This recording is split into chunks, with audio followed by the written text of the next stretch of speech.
Well, Iran launched attacks last night against Israel. And of course, there are the Christians running around saying that is the end time. It's the end time. This has been prophesied. And we know, for those of us who follow this page, that that is no more end times than the Euphrates River has dried up.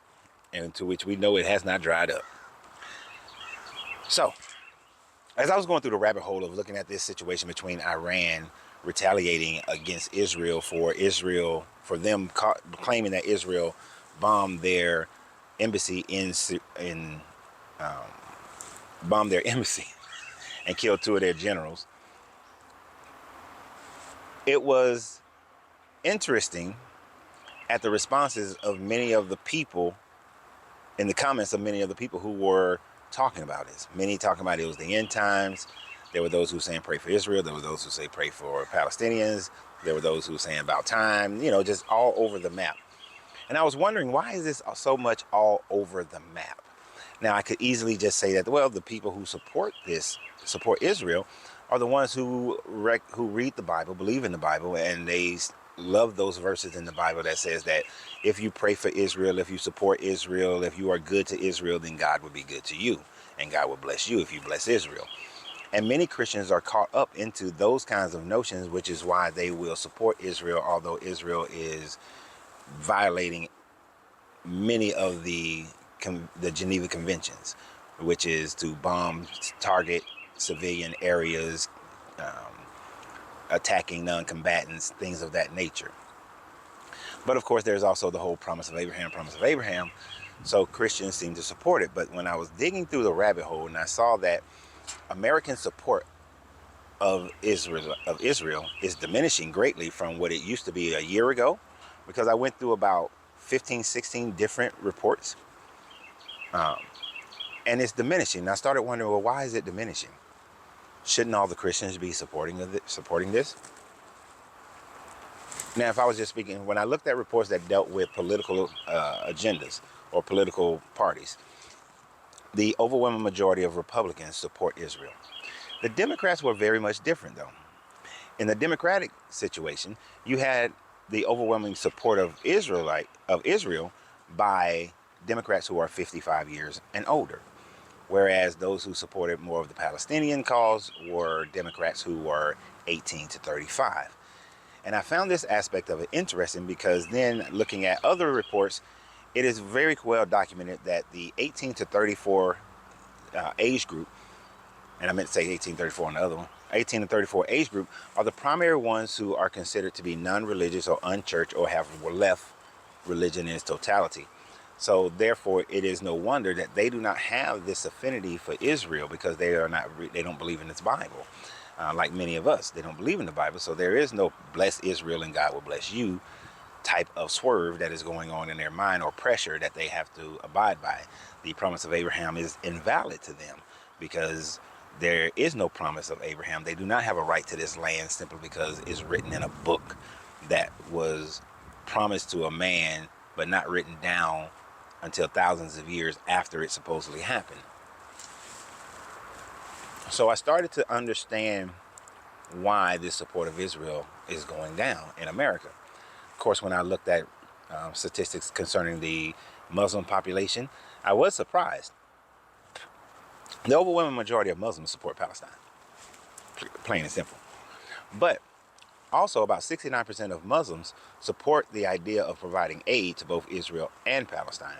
And I did find that the overwhelming majority of the people who support that agenda are those who are 18 to 34. But then I went and looked at the black population and the Hispanic population. The black and Hispanic population are similar but differ slightly.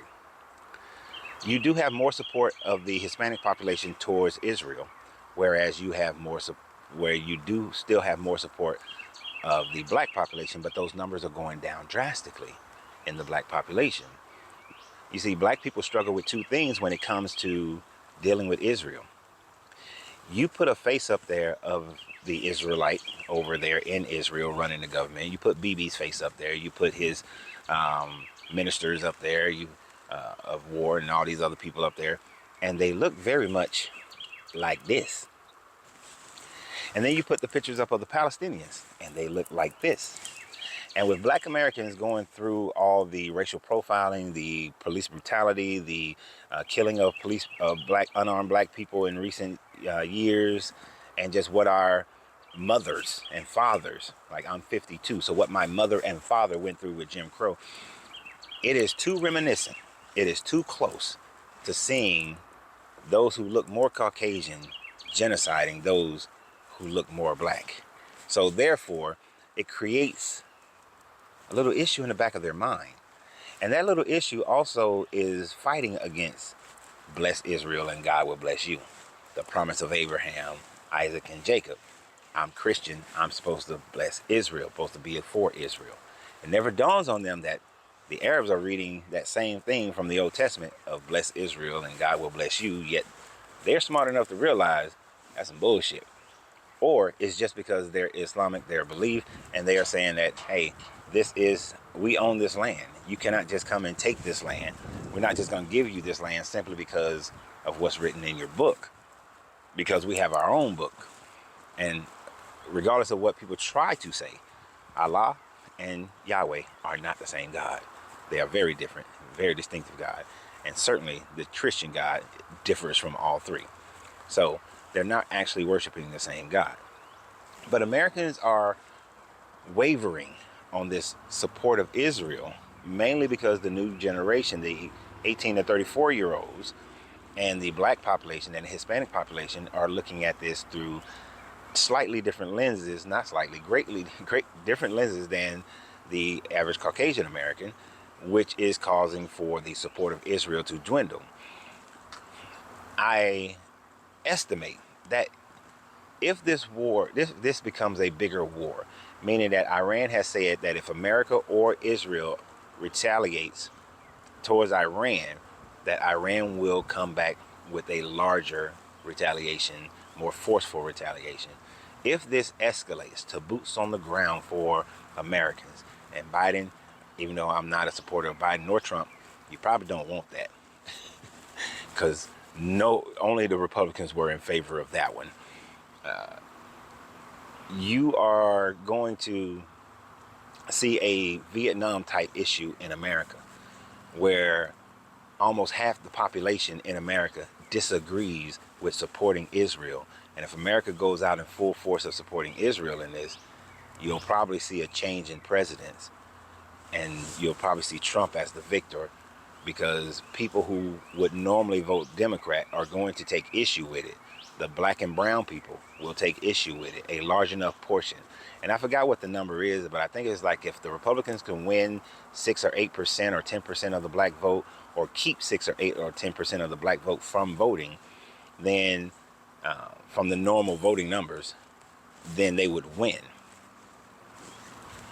So strategically, Biden needs to create peace over there if he want to remain president. If he doesn't, you're opening a doorway for Trump. And like I said, I'm not for either one of them. I'm just stating what is and what would be. But they're both, because even some of the 18 to 34 year old Republicans have been in more of a in-between mentality, but the overwhelming majority of Republicans do support Israel. And it's all based on religious convictions and what's written in a book over 2,000 years ago, which makes absolutely no sense, because this is why they will support Israel no matter what Israel does. And that is just immoral in so many different ways. And lastly, this is not the end time. This is not Gog and Magog. This is not prophecy. These people have been fighting each other since the Arabs ever came to be and came control. Then the Ottomans should be a Gog and Magog.